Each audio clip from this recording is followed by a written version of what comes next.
Good morning. Welcome in this class. In our last class, we discussed about how Sangeeta Arora and her team crossed the river. How they successfully complete their river crossing task. How they crossed the river with the help of rope and sling. So in today's class, we will continue our chapter and we will see what happened after that. Means what happened after river crossing task. What was the next task of Sangeeta Arora and her team. So let's see what happened. Their next trick was rock climbing. So on 10th February 1984, they had to climb 15 kilometers to reach a village named Tekla. It was at a height of 1600 meters.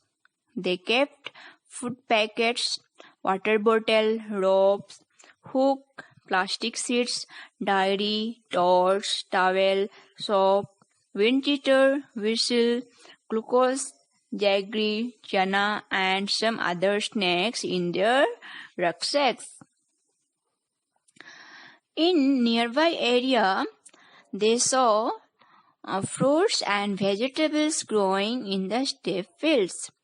Then she saw Colonel Ram Singh standing on a 90-meter high flat rock with pegs and ropes.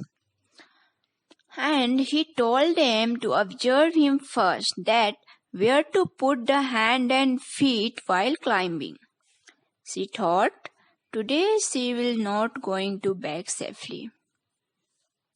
Instructor tied a rope around his waist and put the sling.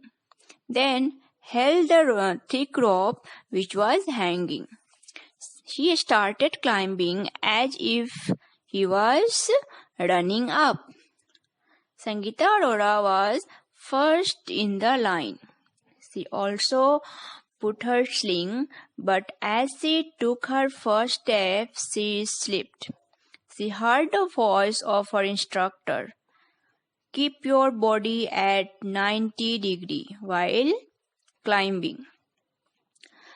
Keep your back straight. Do not bend. Keeping all this in her mind, and she imagined that rock as a flat ground. She completed this task fearlessly. This type of rock climbing is called rappelling. Therefore, here we learn that we should think our challenging work easy and perform it without any fear. Always think that you can do it. Okay? One funny incident happened in the group of Sangeeta Arora. On 14 February 1984, in evening time, Kondonbi, who was from Mizoram, was feeling hungry. She jumped over the fence and entered into a field and quickly pulled 2 cucumbers. Just then, the owner of the field came and caught her and held the bag. The owner started saying something in her own language, which could not be understood by both of them. Kondonbi was also trying to explain something in Mizo, but that was not understood by Sangeeta Arora and the farm owner. Then Sangeeta Arora tried to explain in Hindi, but neither of them could understand it. Finally, Sangeeta Arora folded her hands to say that we were sorry. Means they were sorry. Then the farm owner let them go. And because of all these issues, they missed their group. Group had gone far ahead. It was getting dark also. They thought that they had lost their way and started sweating with fear. Sangeeta tightly held Kondonbi's hand and called out loudly, Where are you all? Can you hear me? They started to whistle loudly and flashed their torches. They also heard whistles at a distance and understood the signal of their group.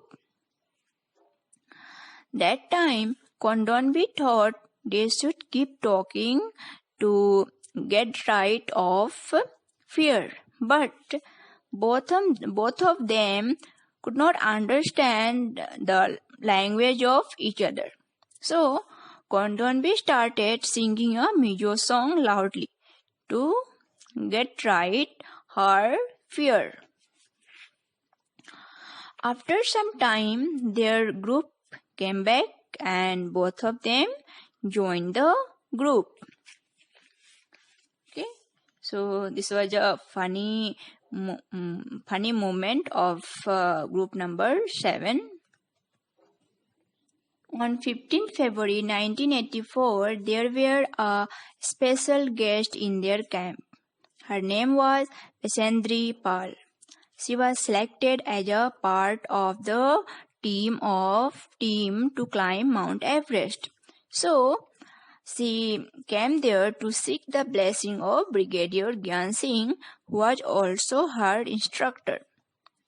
That time, no one knows that she would become the first Indian woman to reach Mount Everest and create a history.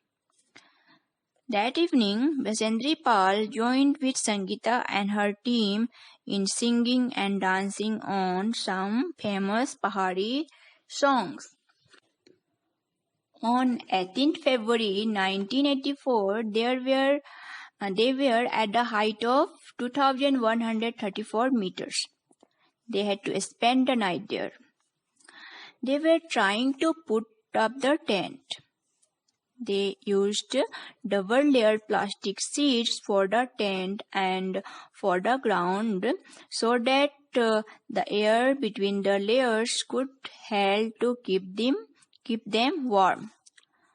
After trying a lot for a long time, finally they managed to get the tent up because wind was creating difficulty in putting it, and they dug a drain around the tent. Why?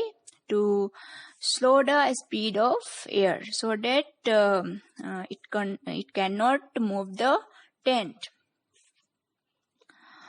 They were feeling hungry, so they collected some firewood and stones to make a chula to cook some food. After the dinner, they collected the waste in the bag to clean the campsite, because if we throw all this there, then it will make this camp spot or any place dirty. Then they got into their sleeping bags. In starting, they thought that would they able to sleep comfortably or not, but it was filled with soft feathers, which helped in keeping them warm. So very soon everyone felt asleep.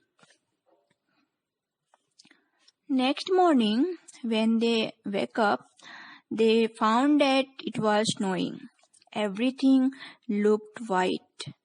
That day, they had to climb higher to 2,700 meters.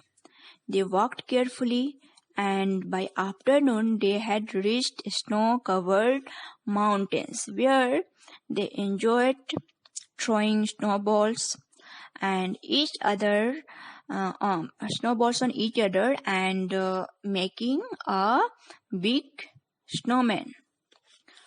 So here we saw that how they developed their confidence and courage to complete their challenging task and make their task easy. On the last day of their camp, that is on 21st February 1984, each group presented a program. They enjoyed telling jokes and laughing, singing and dancing around the campfire. Soon it was midnight. Brigadier Gyan Singh got up and called Sangeeta Arora. She thought, "Oh no, what I done this time?" But when he announced the name, her name, Sangeeta Arora's name, for the Best Performance Award, she stood still.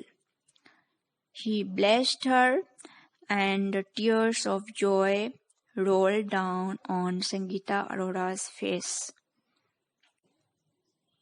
So, from this story, we learned that our self-confidence is an important key of success.